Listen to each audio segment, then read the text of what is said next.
sure other people will add on as time goes. Okay. Lavani's also added the agenda to the chat box too for everybody. All right. You might have clicked on that, Mark, the AI thing. The agenda is right above it. Yep. I tried the agenda. Huh. I got an unauthorized error. Interesting. Okay. Yeah, whatever. Well, welcome to 2024. Yes, exactly. Exactly. That's okay. We can go ahead and get started. I know we've got Eddie on the coming up first, and I know that Evelyn's here to speak for the city. So why don't we go ahead and get started if you're ready.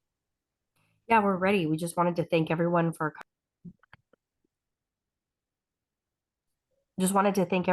being here for the first Good Morning Healdsburg. We also have heard from Eddie Cummings before from SMART. I think many of you know the train is coming to town, and there's a lot of questions surrounding that and where it's going to be located. So we have some people online as well, our decision makers, our council members. So we'll get to them quickly after this, but we'd like to go ahead and introduce our speaker. Is that correct? Yeah. Sorry, Eddie. And we'll go ahead and get you started, Eddie, on SMART. Thank you so much for joining us. We really appreciate it. Eddie's the general manager, and he'll be giving us an overview. Okay, well, good morning, Healdsburg. Really appreciate the opportunity to be here today. Just a few things I wanted to go over. I wanted to talk about some of the recent initiatives that we've implemented at SMART over the past couple of years. Everybody's always interested to hear about our ridership recovery, so I'll share some information with that. I also want to talk about some improvements we have in the pipeline, and then really I will spend the majority of my time talking about the Healdsburg extension. So a lot of things have been implemented over the past couple of years. You know, I don't want to go through this, everything on this list, but just to highlight a few of these things, we fully restored our weekday service. We're currently running 38 trips a day. Weekend service has been very strong for us. That's something that recovered, after the pandemic even quicker than weekday service did. So we've actually expanded our weekend service. We're currently running 16 trips a day on Saturdays and Sundays. Our board has focused on keeping our fares very low. They have extended the 40% discount on fares. So currently the fare to ride the train is only $1.50 a zone. Another thing that's been really big for us is that we recently implemented free field trips for K through 12 students. That's something we heard a lot about when I first arrived, hearing from teachers saying, hey, we'd love to be able to take our kids on field trips, but sometimes, that's difficult to get transportation. It's also, can be expensive. We don't want to ask parents for, additional monies and things like that. So this is something we took to our board, and we implemented the free field trip program. And this is something that has really been a huge success. And we have a lot of kids taking advantage of that particular service. We also recently, last summer, launched a microtransit pilot project at Airport Station. This is an on-demand type shuttle that works within a geo-fenced area around the airport area. It uses technology very much like Uber and Lyft, so it's an on-demand type thing. And its main destination is, taking people back and forth between our airport station and the airport, but it can go anywhere within that geographic area. And one of the main reasons we're talking about Healdsburg is that over the past 2 years, since January 2022, SMART has secured $222.6 million in outside grant funding, which has really allowed us to make a lot of progress on our pathways and our extensions.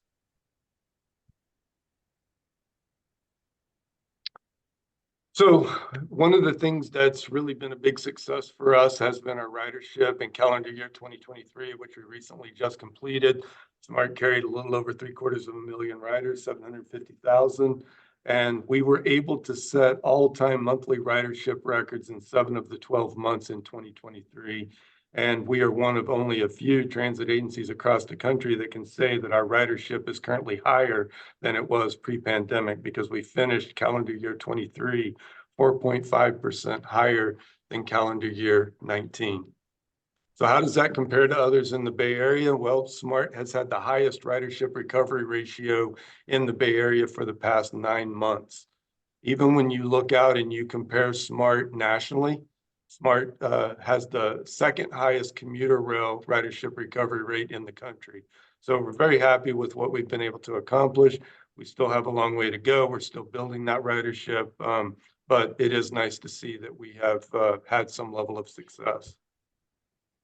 We have a lot of other things in the pipeline, a lot of construction going on right now. We have Petaluma North Station under construction. We anticipate having that station open in late 2024. Windsor Extension is underway. We anticipate opening that station in the spring of 25. We have several pathway segments currently under construction, and we have 12 pathway segments that are currently either in design or permitting. We have a project that's going on right now for real-time electronic train arrival signage. So that'll just be the station, the signage at the stations. It'll say next train 5 minutes or whatever it is. And we anticipate having that installed this spring. Been a lot of work going on with wayfinding. That's been a big priority for us, is wayfinding on the pathway. That study is complete. Signs are on order, and we expect to have those installed in spring of 24. We have also been having internal discussions about duplicating the Smart Connect at Larkspur. That's one of those things that we receive a lot of feedback on, of people that really struggle with that walk between Larkspur Station and the ferry terminal. And so we're looking at creative ways to be able to close that gap. Another big announcement is last month, our board of directors approved free fare for seniors and youth, and that will start in April of 2024. And then, of course, what we're all here to talk about today is we plan to make significant progress on the Healdsburg extension. So talking more about the Healdsburg extension, Windsor to Healdsburg is 5.5 miles. Currently, to date, we have secured $106 million. If you've been listening to my presentations, I was using the term that we're 65% funded. I've taken off that percentage for one simple reason. I think everybody knows how construction costs are escalating lately. And it's just been kind of crazy to see some of the bids that we've been getting coming in. And so I think that, we need to really pay attention to that and see what that is. But this project may be a little more expensive. We are currently seeking 4 separate grants to fully fund this project. We're actively doing that now. I think we have a good chance at several of them. But rather than putting all of our eggs in one basket, we're out looking at 4 different sources to be able to get this project funded. So I'll share more on that as soon as it comes available. So this project will include replacement of track, bridges, drainage replacements. We plan to replace the Russian River Bridge. It'll come with a new train control system. It'll have bicycle pedestrian pathway associated with it. And then, of course, our passenger station. And that will be, you can see a picture of it up at the top there on the right-hand side. But that will be a center platform regardless if we choose the downtown site or the depot site. So station elements, obviously there's a picture of it there. It'll look very similar to our others that we have along the alignment. Have a boarding platform, shelters and amenities will be included. We plan to have some bicycle parking, and parking for approximately 30 to 50 spots would be dedicated to smart riders. And, the only ridership data that we have, projections, come from the 2006 EIR, and that estimated ridership at about 105,000 a day.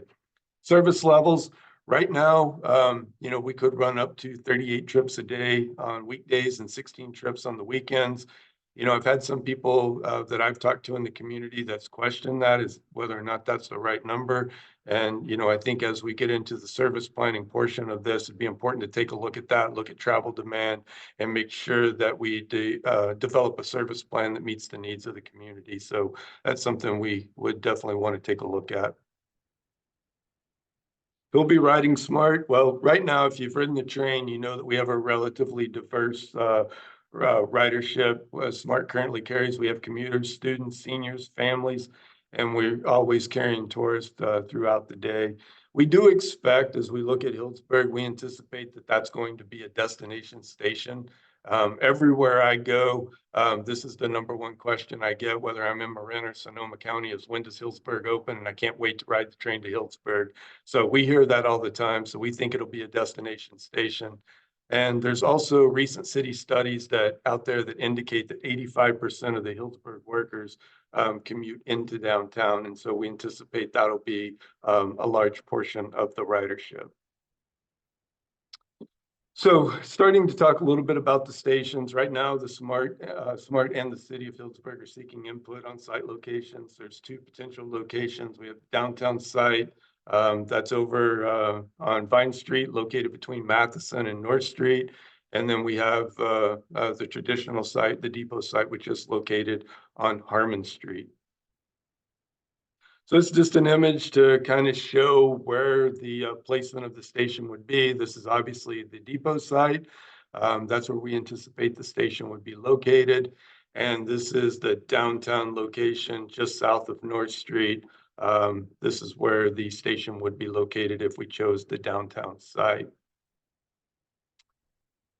So downtown site is obviously closer to local business. It's located about 500 feet or 0.1 miles from the Healdsburg Plaza. The depot site is in more of a residential area, and it's about 0.4 miles to Healdsburg Plaza. Visitors and employees arriving by train. We think, as we look at this, because that's the question we hear a lot about is about the parking in downtown. We think that with, the number of people that visitors and employees that will be riding the train into downtown should lessen the demand on parking in the downtown area. Looking more specifically at parking details, the adjacent lot to the depot site currently has 48 parking spaces. And of course, as most of you know, some of those are in use today by local businesses and residents in the area. And we believe that approximately 30 parking spaces will need to be removed to construct the station at downtown site, and up to 50 parking spaces anticipated for smart customer parking. I want to be very open and honest and transparent on this one. Parking is something that is kind of interesting for us. We look at some of our places like Airport Station and downtown Petaluma Station. Parking is at a premium there. Those lots are typically full. And then we have other stations along the alignment that are lightly used. And so it'll be interesting to see, long term, what will that smart parking demand be for that area. But that's what we're anticipating today is approximately 50. Station location is very important as we think through that. Studies on train station locations suggest that people are more likely to use public transit if it's less than 1/4 mile away. And obviously that comes with, the closer you can be to business, obviously the ridership's higher, there's more economic impact. There's also studies that show that riders are more likely to drive to the station and park if it's more than 1/2 mile away, and walk if it's less than 1/2 mile. As we've looked at this, SMART anticipates that we would have higher ridership and the associated economic and climate benefits at the downtown site. So here's just a map to show the differences. On the left-hand side, you have the downtown site. It's showing a relationship to the plaza. And then, of course, on the right-hand side, you have your depot location. So what are our next steps? SMART is actively seeking fundings to complete the extensions to the north, and we'll be initiating design work in spring of 24. And as previously mentioned, SMART and City of Healdsburg are currently seeking input from the community on station location. And City and SMART staff will be providing an update to the council on February 20th. And not directly related, but somewhat related is SMART. We have just kicked off our strategic planning process for our 2024 strategic plan. We had our first community workshop last night where we went over our SWOT analysis and reviewed our strategic objectives, really took an in-depth look at SMART's strengths, weaknesses, opportunities, and threats. And on February 7th, we will be doing another community workshop on ridership. February 28th, we'll be talking pathways. And March 14th, the topic will be extensions. And on March 27th, we will be talking about freight. And so with that, I would be happy to answer any questions folks may have.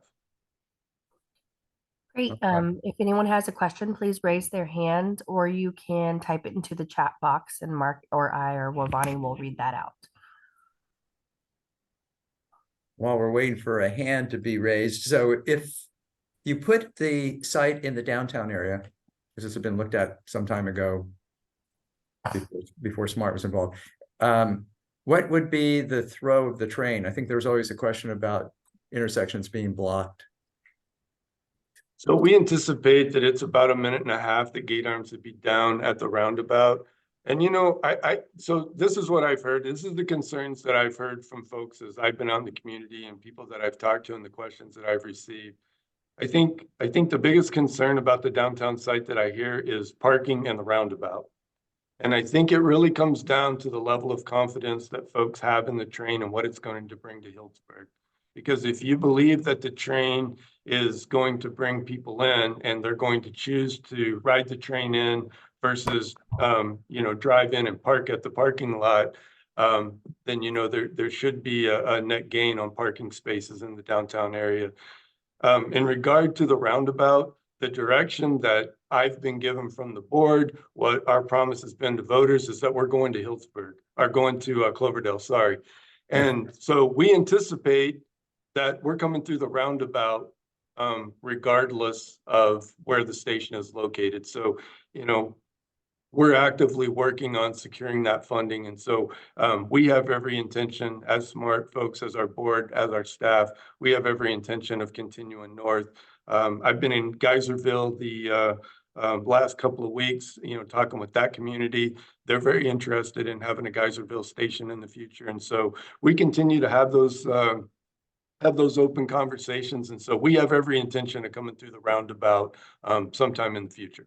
Yeah, I wasn't actually thinking about the roundabout. I was thinking about the Matheson Street and the North Street crossings with the train when stopped at the station. If it was the down, and I understand your thoughts on the downtown station. Yeah. If it was stopped at the downtown station, how many cars are there? Would it extend in either direction depending on which way it was going and across those intersections? So it would cross those intersections, but once it was across, the gate arms would recover and come up and traffic would be able to flow. So Yeah. if I'm understanding your question correctly.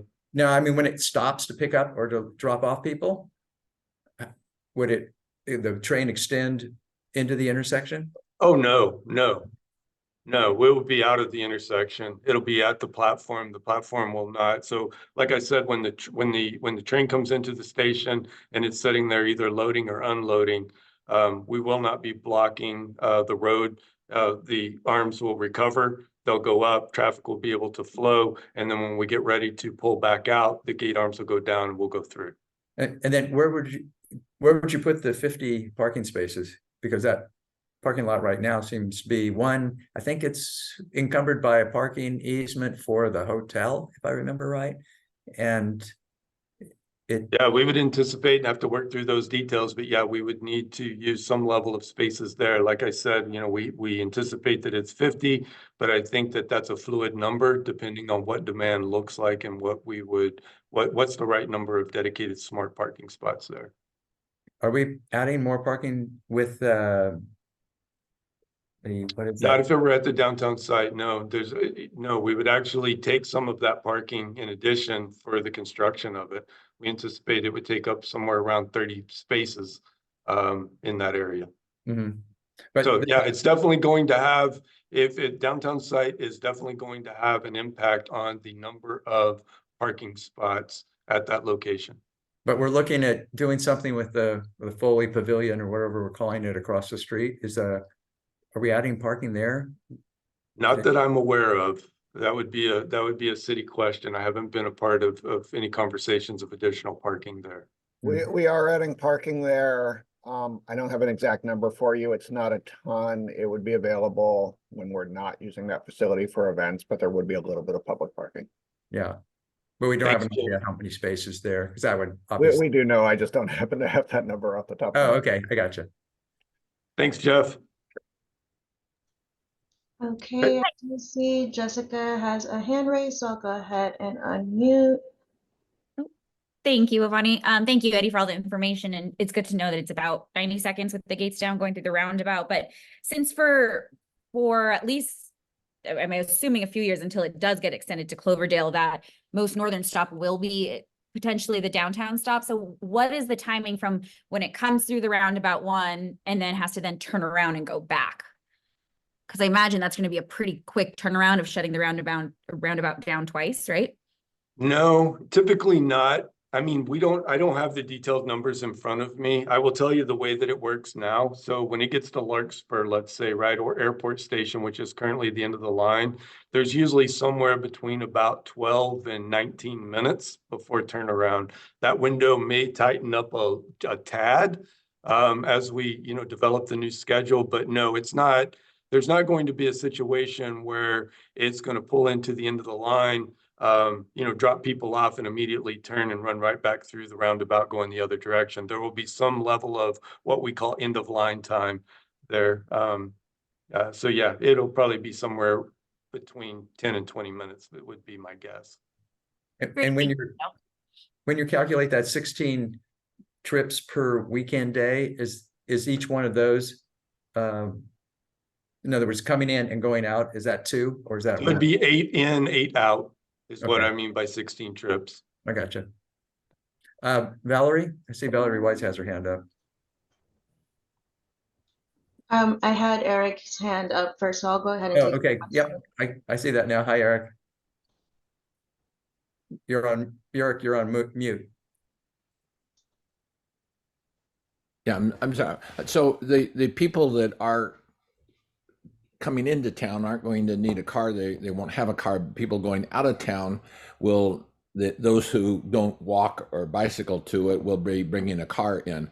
How long is a typical ride? If they're commuting to a job in San Rafael, say, or Santa Rosa or Petaluma, they're going to be there, have a car parked there all day. Is that correct? That is correct. Right now, average smart rider rides 22 miles. That's typical.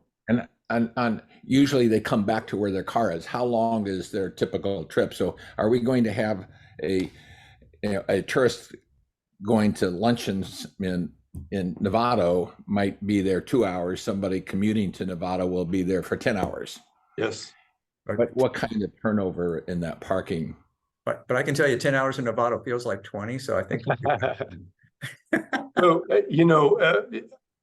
I think it's obvious that if people are using it to go to work, they're probably going to work 8 hours, and then they're going to come back. And so I would say they're probably back within, 10 hours. But yeah, if they're using it to commute to work, they would be parked there likely all day. And so we're going to lose 30 that we already have because they're in the existing right of way. We're going to 50 due to your needs. And I believe the hotel has a development agreement that allows them exclusive use of somewhere around 50 somewhere. So we're going to be losing for the public about 130. There'll be 130 parking spaces that are not available for the public in that parking lot. Do you know how many total there are in that West Plaza parking lot? I don't know. Does somebody from the city, do you have that number? I don't. My guess is right around 130. Yeah. No, it's definitely more than that. It's closer to 200. Again, I don't have an exact number, but. So there might be 50 to 70 available to the public. Yeah. Obviously depends on how many get used, right? Well, that's the other thing, is just how do you keep the public out of the 30 spaces? We've experienced that in other parking lots, right, Eric? Right. You can try and reserve space, but it's very difficult. It's always tough. Yeah, it's always tough. Yeah, so yeah, there's definitely going to be an impact there. And that comes back to, what's the net gain? How many people, whether it's employees or it's visitors, how many people are going to choose to ride the train into Healdsburg versus drive and park? That's really what it comes down to. You know, we see in transit, we see our competitor as the car, right? That's who we compete against. And that's, you know, some of the things that we think about. And that's why I'm not trying to overly advocate for the downtown side. I want the community to have what they want, and I want it to fit the needs of the community. But I do know that people make decisions of whether they're going to ride transit or they're going to drive their car. And little things like, well, we were going to do a little shopping. I really don't want to carry my bags that far. Or, you know, we're planning to stay until after dark. I don't want to do that walk in the dark. People are making all those kinds of decisions. And so for us, that's why I think the downtown site will perform better from a ridership perspective than the depot site, just by the distance. You know, last night we did our SWOT analysis and we got the weaknesses, and we did this with the community and used the word cloud thing.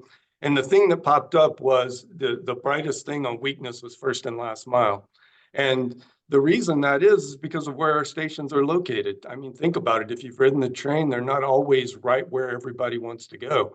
And so this creates this first and last mile challenge. And that's, if we build at the depot site, which if that's what we end up doing, I'm fine with that.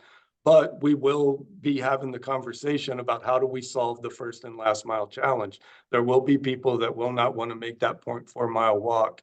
And it's just something that we have to address.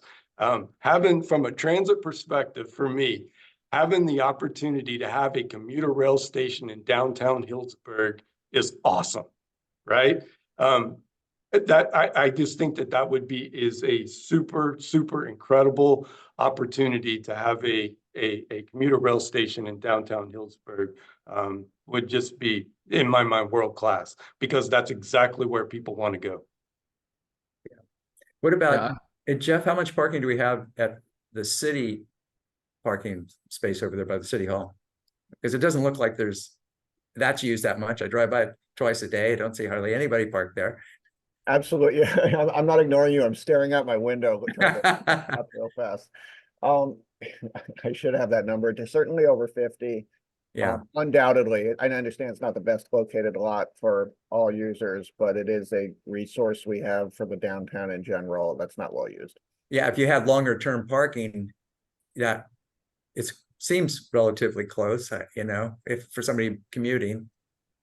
I know on crowded days downtown, I know I use it. Well, hopefully that's where you work from, right? Okay, Valerie or Eric, did you have anything else before we leave? No, it would just be great to know the real numbers as to how many spaces are committed to the hotel and how many total spaces are there and how many potential spaces in the fully built site. Just some real numbers. Yeah. And just an FYI, Mark, we're about at 8:33. Okay, so Valerie? Yes, just one comment about the parking is I hope that wherever it is, that the commuters have basically a guaranteed space that they know when they get to the station, they don't have to worry about, am I going to have a 5-minute walk, a 1-minute walk, or I can't find any parking when I get there. But I do have two questions. Have you taken into consideration that the train going about the roundabout, that even now, without the train using the roundabout, traffic on Healdsburg Avenue backs up to McDonald's and at times onto the freeway from the south, and traffic backs up to Matheson Street to the north. And that I come to town several times and I've had both of those experiences where I see traffic backed up to the freeway. So what about that when the train's not even using the roundabout? Did my question make sense? Yeah, I think that definitely. I mean, we've thought about that. I get that question quite a bit. You know, we anticipate, as we've modeled it, we think that the gate arms will be down for 1.5 minutes, and so there will be, in certain times of day, there's likely to be some level of backup there. The thing that I caution the community on, and again, I'm not trying to oversell this. My point is that we're planning to, as we continue to go north, we're planning to come through the roundabout either way. I've been in this business a long time. I've dealt with several issues similar to this, to where decisions have been made about station location. And then as time changes and time goes on, people are like, well, we should move this station now. Well, now we're talking about cutting into the system. We're talking about $10 to $20 million. And so I just feel like this is a really big decision that we don't want to have regrets on in the future, because wherever we end up ultimately selecting, that will be the station site. But so, yeah, there's no doubt when the gate arms come down, it's going to stop traffic and there will be some level of backup there. And again, if you believe that SMART's going to get to Cloverdale and we're going to continue to progress to the north, that's what I want to communicate, is that we do plan to come through that roundabout at some point in time.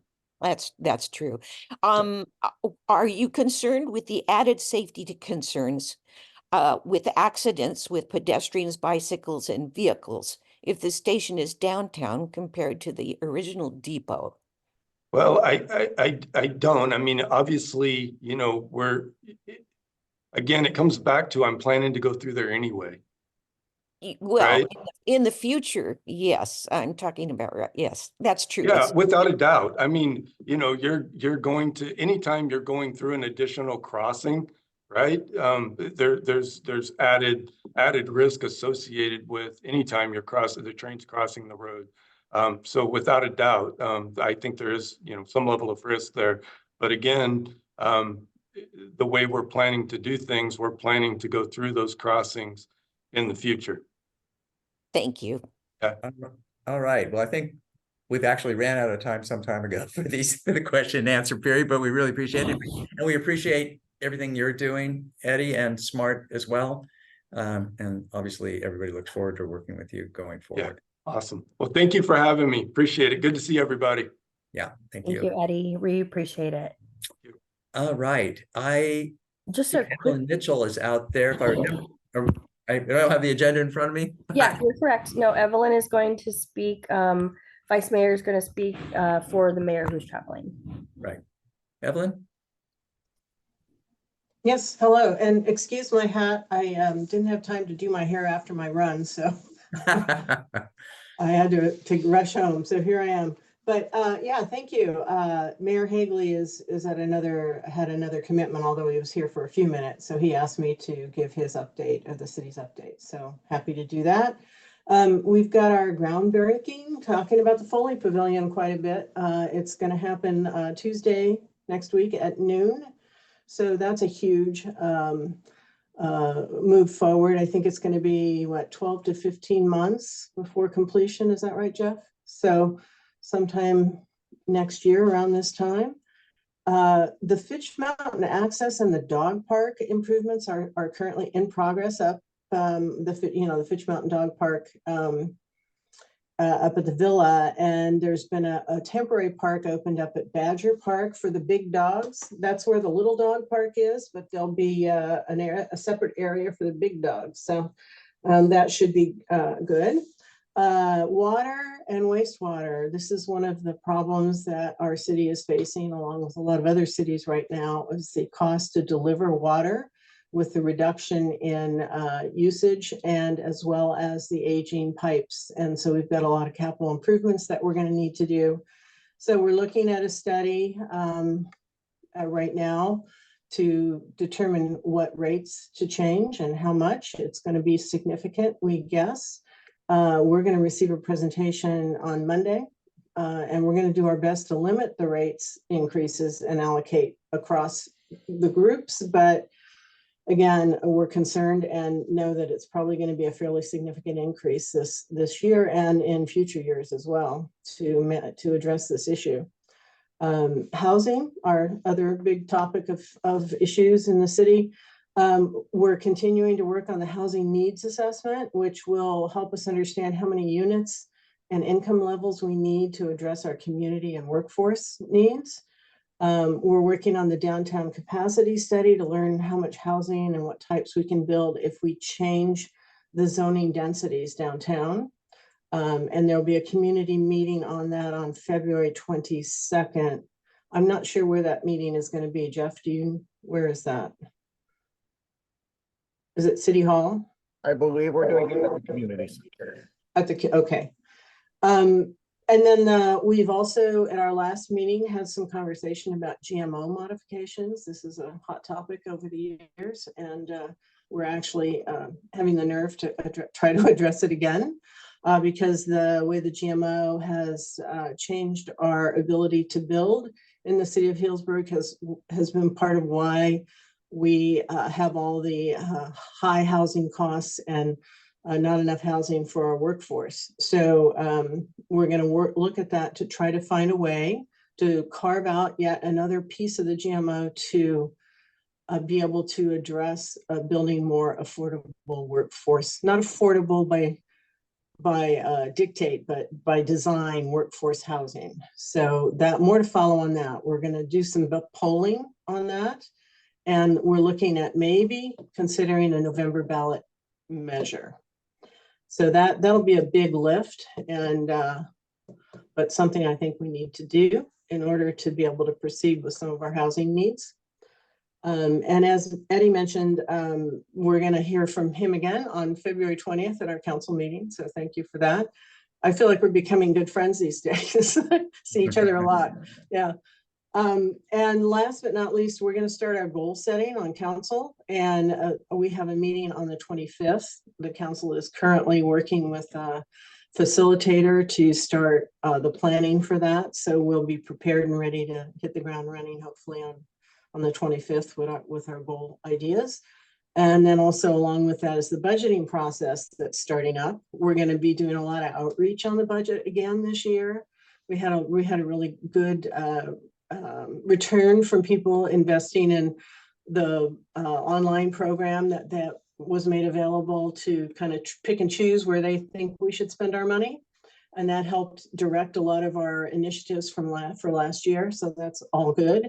And there's going to be, first, I think out is going to be February 28th. There's going to be a meeting at the senior center to talk about the budgeting and start getting the public feedback on that.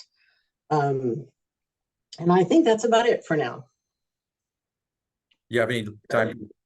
No time for your personal life, obviously. I don't. No. I'm not sure that everybody appreciates how much time you guys and Jeff spend on things like this, but we really appreciate it. Anybody have any questions for Evelyn? If not, thank you, Evelyn, and everybody else who's city council. Ron, and I see Ron out there. Jeff, if you got anything to add for us?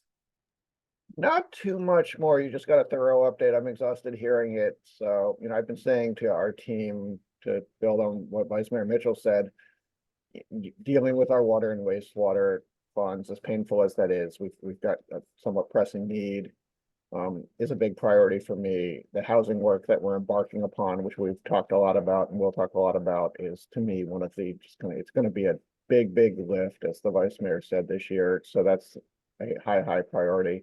And then, as you also heard, we're heading into budget season. Those are sort of the three.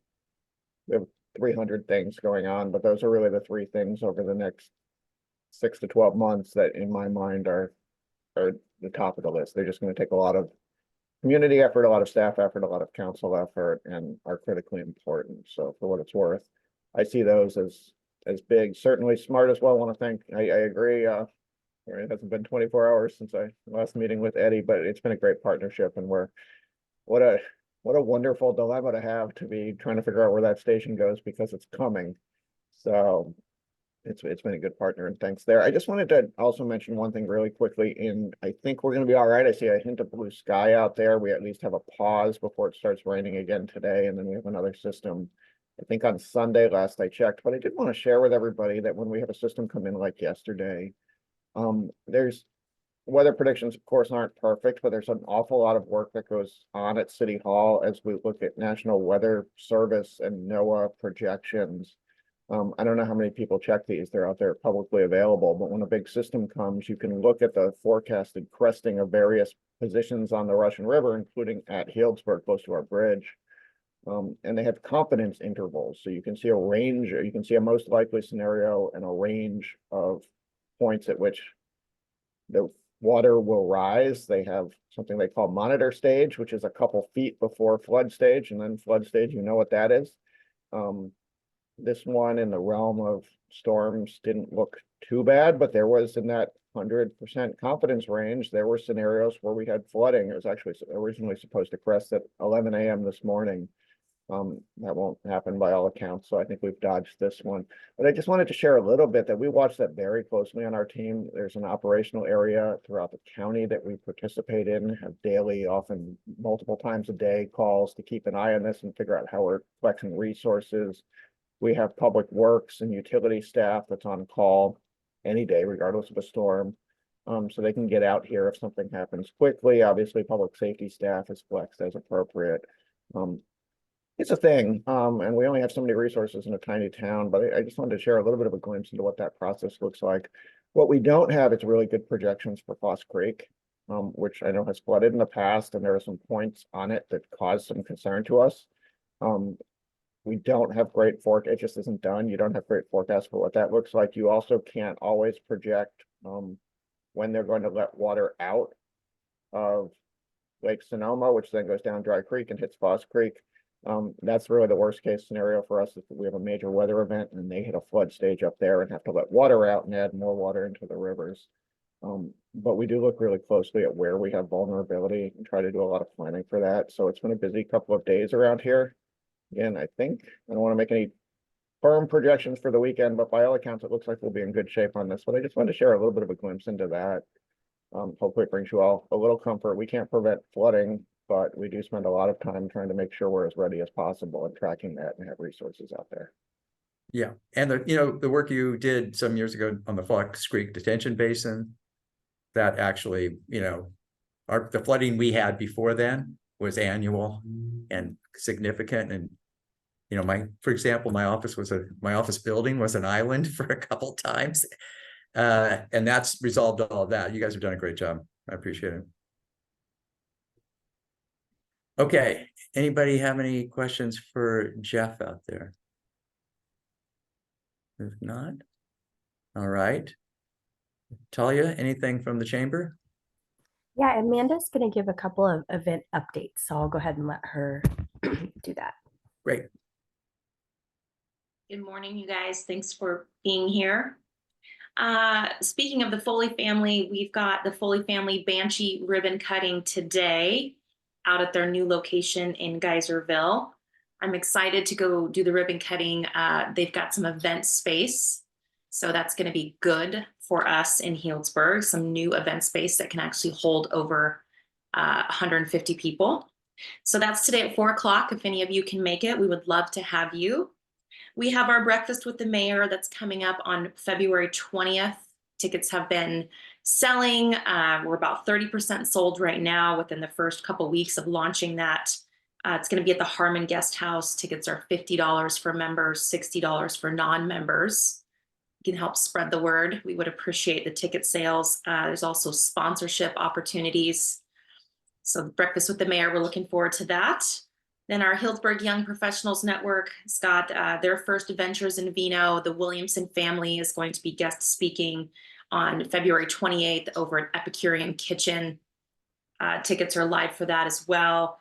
And then our first Women in Business Coffee Chat is going to be March 19th. Save the date for that. The location TBD, 8 to 10 o'clock in the morning, should be a sold out event again.